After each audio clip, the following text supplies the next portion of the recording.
Oke, kembali lagi di channel saya. Makasih buat kalian yang sudah mengklik video ini. Gimana kabar kalian hari ini? Baik-baik saja kan? Kali ini kita membahas terkait masih dengan ijazah Pak Jokowi. Mereka masih dengan pendiriannya ya kan? Karena malu mungkin ya untuk mundur. Dan lucunya mereka percaya dengan kapal Pak Jokowi, JKW, dan kapal Bu Iriana, Dewi Iriana. Sedangkan Barreskrim Polri yang sudah mengumumkan, yang sudah meneliti dan mengumumkan ijazah Pak Jokowi asli, itu tidak percaya. Lucu kan? Perbandingannya ngerti kalian kan? Mereka cuman mau menyudutkan Pak Jokowi, cuman mau Pak Jokowi bersalah. Jadi kalau hasilnya tidak puas, mereka tidak percaya. Dan kali ini juga ada pertemuan antara pengacara Tom dengan mantan jubir Pak Anies. Om Tom disekamat mantan jubir Pak Anies. Ibaratnya Om Tom disekamat oleh teman lama. Kita lihat langsung gimana videonya. Sebelum kita ke videonya, bantu like, subscribe, dan share dulu video ini. Tidak tunggu lama, kita ke video langsung. Let's go.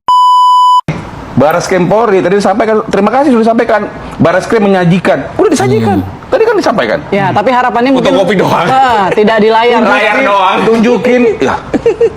Kita mau cari ijazah atau nyari Pak Jokowi. Betul. Kan udah kelihatan shiftingnya. Pak Jokowi sasaran antara. Lah kalau ini liar ini, saya nggak setuju. Jangan liar. Liar. Saya boleh berpendapat.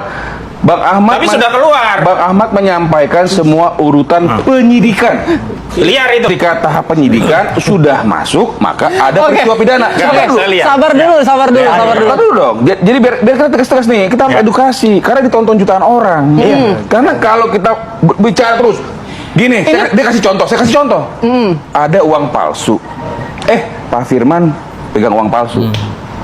Tapi dia nggak tahu uangnya yang mana. Oke, ini kalau ditanya masing-masing pasti akan membela diri masing-masing, memberikan statement untuk membela pihaknya masing-masing.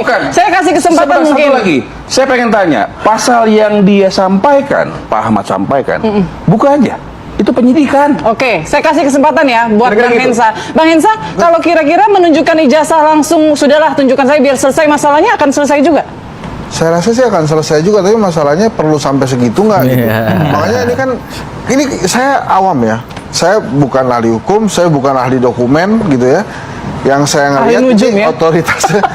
otoritasnya otoritas UGM. Maksud saya, coba deh sekali-sekali dikejar UGM-nya. Sudah, hasilnya nggak memuaskan, Bang. Tidak memuaskan ya. Skripsinya itu ternyata lembar pengasahannya kosong.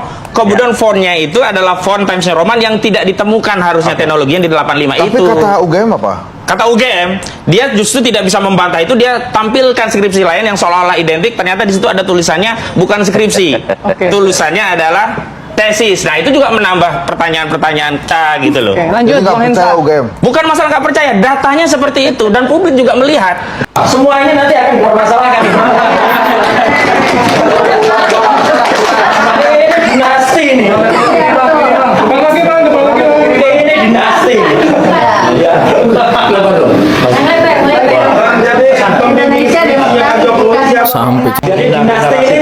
Sampai cetak baju ya. Ngeri. Satu, dua, tiga. Nah, ini barusan dikenal. Bang yang pulau dong. Kalau kita bicara politik dinasti, PDIP juga melakukan politik dinasti. Golkar juga melakukan politik dinasti. Nasdem juga melakukan politik dinasti.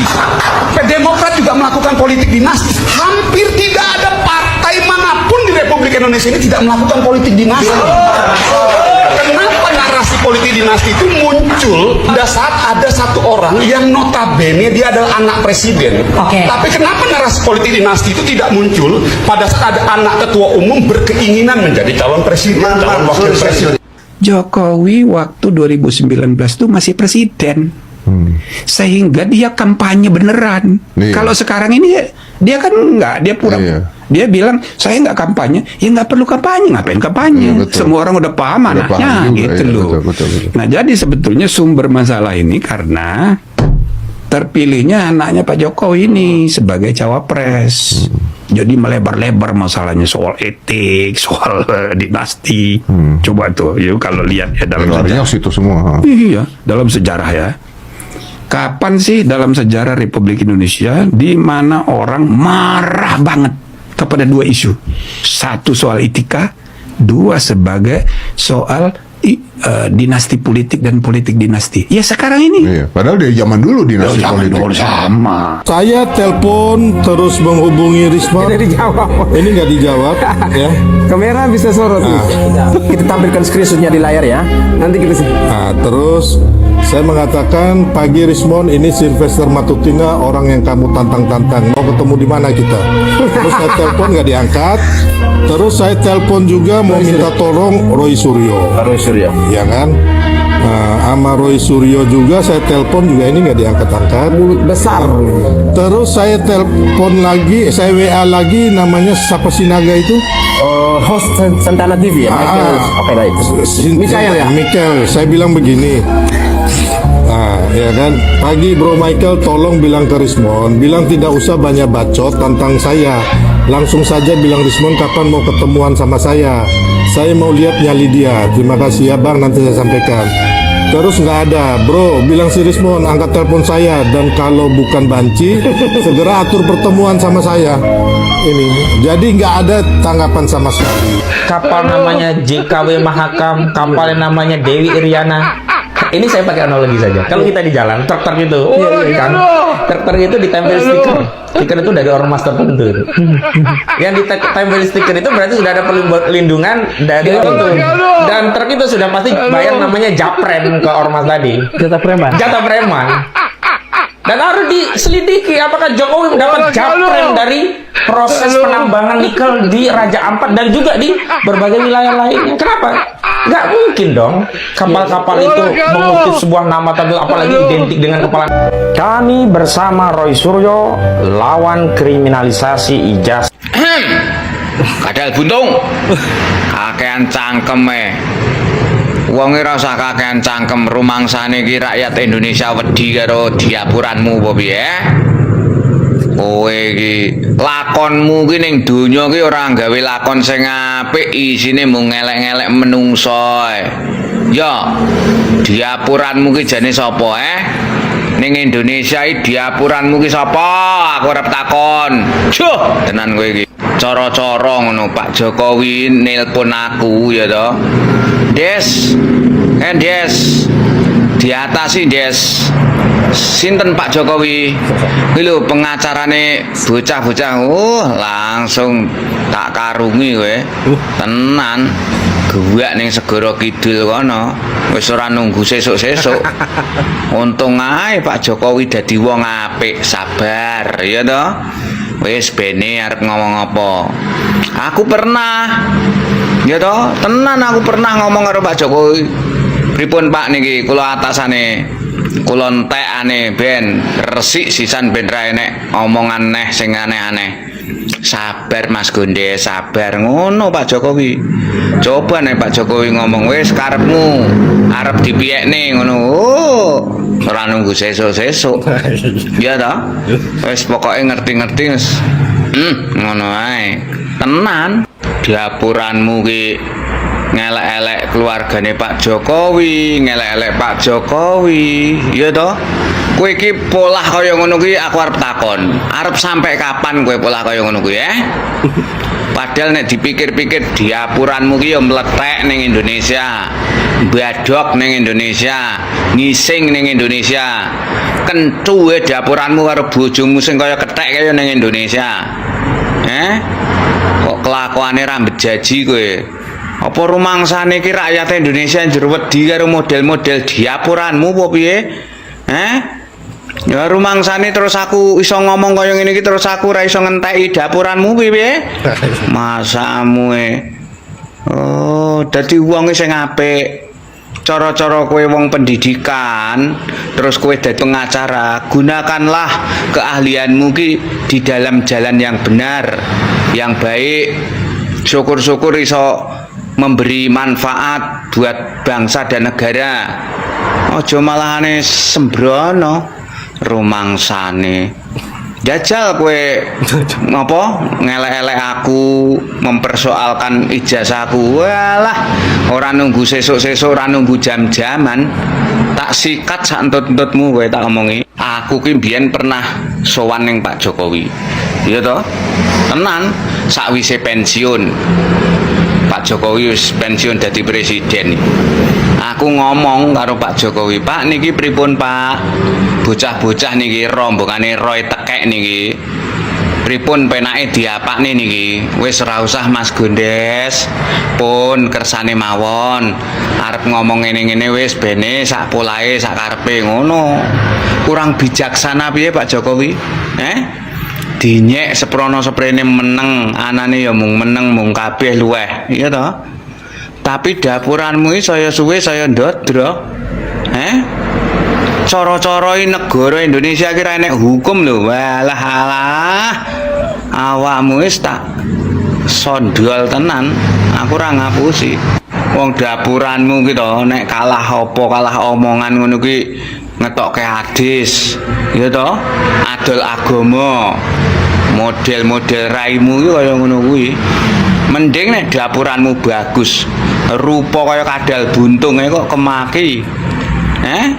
Apa rumangsane iki terus nek kowe pinter ya to, kowe wong kuliah, kowe dadi pengacara terus aku wedi opo piye mbok tekan jagat bedah ora wedi aku ora mundur.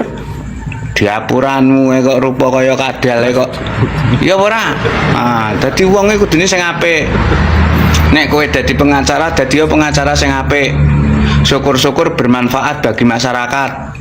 Ya toh, membela yang benar. Jadi pengacara kuwi ngono kuwi. Ora kaya model dapuranmu. Wong salah, ya toh, malah dibela. Lah dapuranmu ki sekolah ki piye biyen, ngakune wong pinter, pengacara hebat. Telek minti ya. Dadi wong aja sok gembagus kowe, tak omongi. Ya.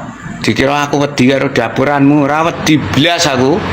Mbok saiki kowe rene tak adepi, tak gejok san raimu sing kok tekek kuwi, masamu. Dan hari ini juga Bang Rismon dan kawan-kawan, ada juga Dr. Taufik, itu lagi berada di desa namanya Wonosegoro. Wonosegoro itu di Boyolali. Clear, betul. Wonosegoro belum pernah ada digunakan KKN tahun 83 karena desa Wonosegoro itu baru ada tahun 2007. Jadi kan artinya ini kabar bohong lagi. Ngene yo, Des, Gondes. Kowe nek muni aja ngawur-ngawur ngono lho, Des. Yo aku sebagai wong Boyolali yo tak kandhani. Wonosegoro itu adalah kecamatan, salah satu kecamatan yang ada di Kabupaten Boyolali. Boyolali punya 22 kecamatan, salah satunya adalah Wonosegoro. Wonosegoro itu kecamatan yo, kecamatan, bukan desa. Terus kowe muni, iku ora mungkin Jokowi KKN dek kono, iku baru ada di tahun 2007. Lambemu ya. Pak Jokowi ku KKN neng Desa Ketoyan, Kecamatan Wonosegoro. Desa Ketoyan iku wis ono sadurunge aku nyeprot neng donya iku wis ono. Dibuktikan dengan SK-nya Pak Bupati itu ya, yang udah ada lurahnya di tahun 1954. Yo kowe mikir nek wis ono lurahe, berarti kan yo wis ono desane ngono ya. Mikir ora mungkin kan kuwi lurah goib nganggo SK ngono, ya toh. Ya Allah, iki wong yo nek muni ngawur tenan. Kapan to Gondes iki mlebu ya toh? Soal iki jan tenan, wis ngawur ya toh. Ngawur senengane gawe gaduh negara iki, heeh. Wis gek ndang mlebu. Saya heran. Semua permasalahan di Republik ini dibebankan kepada Pak Jokowi. Yang disalahkan Pak Jokowi. Apa-apa salah Jokowi. Nenek kau itu jual Indosat nggak pernah kau salahkan. Jadi gini ya guys ya, jangan negara sebesar ini dibebankan kepada satu orang, gitu loh. Sudahi sakit hati kalian, ya. Mari sama-sama membangun negara. Hidup Jokowi.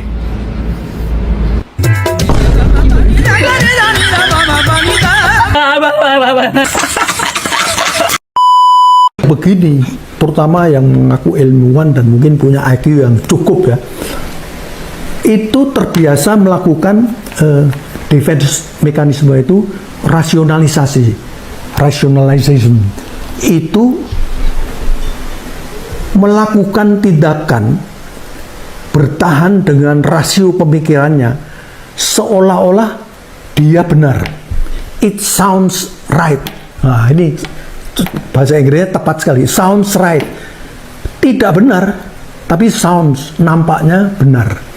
Jadi seolah-olah benar. Terus dia mencari kiri kanan cara-cara untuk membenarkan, melakukan pembenaran kalau dalam bahasa Indonesia.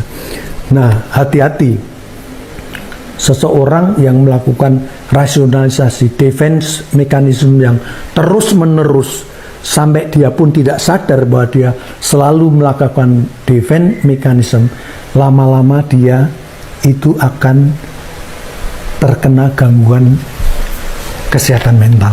Jadi gangguan kejiwaan itu akan tercapai. Maka saya melihat beberapa